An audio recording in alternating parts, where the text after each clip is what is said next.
Pemirsa, Ketua Umum PBNU Gus Yahya tolak mundur dari jabatannya. Gus Yahya menegaskan apa yang dituduhkan merupakan fitnah.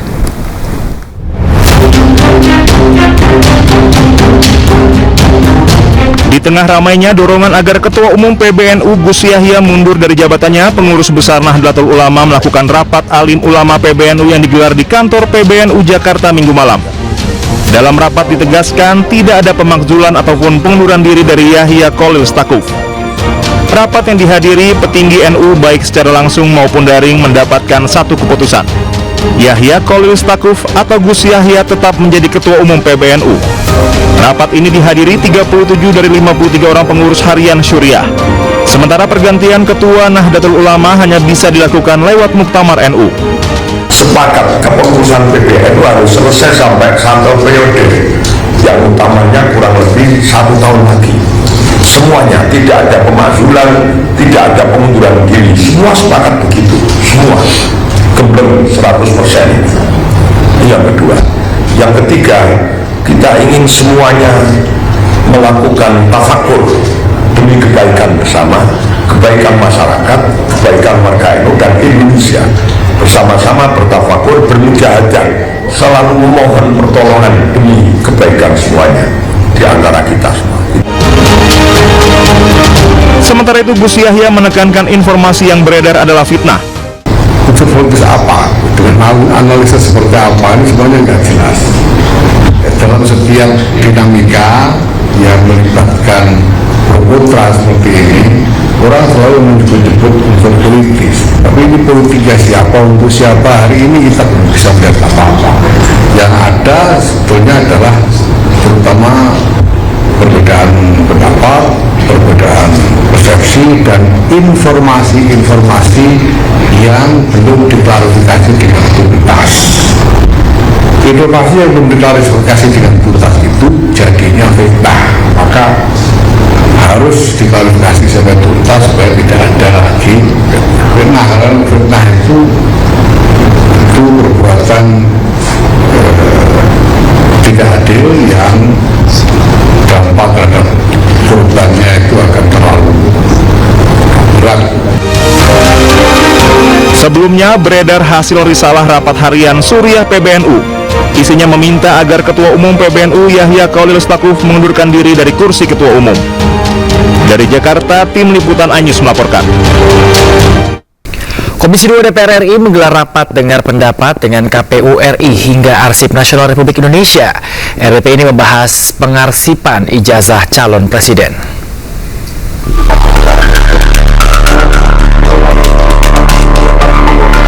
Komisi 2 DPR RI menggelar rapat dengar pendapat dengan KPU RI hingga Arsip Nasional Republik Indonesia. RDP ini membahas pengarsipan ijazah calon presiden. Di Komisi 2 ini sebagai mitra Andri dan KPU agak kurang nyaman akhir-akhir ini narasi publik ini berseliweran urusan ijazah nggak kelar-kelar gitu Pak. Yang ini bilang palsu, yang ini bilang asli, yang ini bilang dimusnahkan, tiba-tiba bilang nggak dimusnahkan. Sebetulnya seperti apa sih? Nah, kita ingin nanya, kebetulan Komisi 2 bermitra dengan Andri dan KPU, tolong ini kan live Pak, disampaikan kepada publik duduk persoalan pengarsipan ijazah ini seperti apa. Merespon itu, Kepala Andri Mego Pinandito menjelaskan benda yang diarsipkan itu harus yang asli. Untuk ijazah, Mego menjelaskan biasanya disimpan oleh pemiliknya. Kalau kita bicara ijazah saja, maka ijazah itu biasanya selalu disimpan oleh yang punya ijazah, yang pertama. Jadi kalau ditanya itu arsipnya di mana, arsipnya ya pasti ada dan dimiliki oleh yang bersangkutan. Gitu. Bahwa kemudian itu menjadi hal yang terkait dengan ijazah presiden, maka itu ada salinannya pasti di KPU. Gitu. Jadi kalau sudah dari situ, pertanyaan otentiknya tetap saja ada di yang bersangkutan, Pak. Jadi yang ada di KPU pasti adalah mungkin salinan atau fotokopi yang sudah dilegalisir. Ketua KPU Muhammad Afifuddin menjelaskan pihaknya mengatur dokumen persyaratan pendaftaran capres ataupun cawapres. Namun terkait polemik keaslian ijazah, KPU menyebut sudah diberikan kepada pihak yang meminta. para pihak yang minta itu juga sudah dikasih, termasuk di Jakarta, di pusat juga dikasih. Nah, dokumen tersebut menurut keterangan teman-teman ada hanya agenda ya, yang apa istilah buku agenda yang kemarin dalam sidang KI itu detailnya. Tapi pada intinya kita semua pasti akan menjaga semua dokumen yang ada. KPU juga mengungkap baru kali ini dokumen terkait pemilu dimintakan setelah kontestasi berakhir.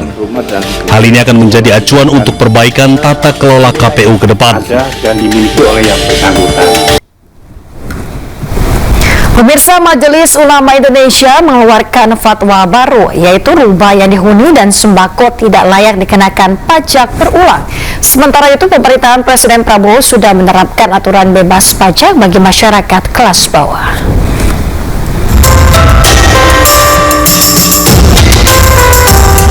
Masalah sulitnya memiliki rumah terus menjadi sorotan pemerintah. Majelis Ulama Indonesia pun buka suara. Sejumlah fatwa disusun untuk memastikan terwujudnya pajak berkeadilan di Indonesia. Fatwa ini dibahas dalam Munas ke-11 Majelis Ulama Indonesia. Salah satu fatwa yang diputuskan adalah bumi dan bangunan yang dihuni tak layak kena pajak berulang. Tak hanya itu, bahan kebutuhan pokok seperti sembako juga tak boleh kena pajak. Barang konsumtif yang merupakan kebutuhan primer, khususnya sembako, itu juga tidak boleh dibebani pajak. Kemudian bumi dan bangunan yang dihuni dalam pengertian dia non komersial tidak boleh dikenakan pajak berulang, karena pada hakikatnya dia tidak berkembang. Sementara itu, pemerintahan Presiden Prabowo sebenarnya telah membebaskan bea perolehan hak atas tanah dan bangunan bagi masyarakat berpenghasilan rendah. Izin persetujuan bangunan yang sebelumnya dikenal dengan IMB juga digratiskan bagi warga tak mampu. Jalankan kebijakan yang pro rakyat, yaitu membuat MBR, rakyat yang MBR itu masyarakat berpenghasilan rendah, itu supaya BPHTB, biaya perolehan tanah bangunannya yang tadinya bayar jadi gratis, kemudian juga PBG-nya, persetujuan bangunan gedung, dulu namanya IMB, sekarang namanya PBG, itu juga sudah gratis, itu berjalan dan dimonitor, dibantu oleh Bapak Mendagri. Pemerintah juga memiliki program rumah subsidi yang bisa dinikmati warga berpenghasilan UMR. Harganya pun dibuat terjangkau. Namun MUI tetap meminta pemerintah untuk mengevaluasi aturan pajak bumi bangunan, pertambahan nilai hingga pajak penghasilan. Tim Liputan, iNews melaporkan.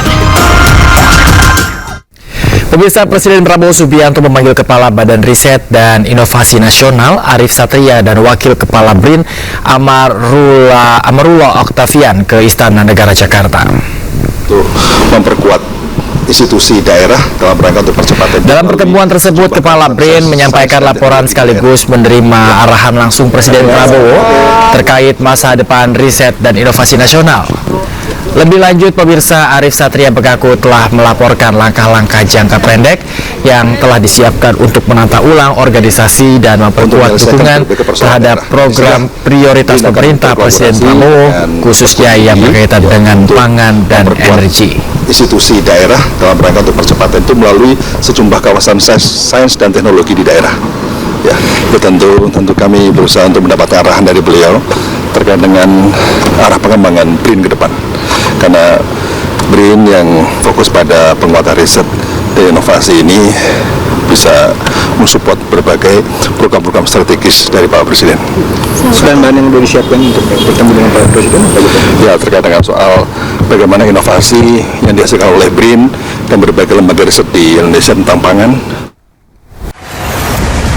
Saatnya MZ tentukan arah. Siap bersuara? Dialog inspiratif bersama narasumber terkemuka. Audisi calon jurnalis muda iNews. Live stage performance musisi tanah air. Dimeriahkan oleh, dipandu oleh. Jangan lewatkan iNews Media Group Campus Connect. Connecting Ideas, Inspiring Future.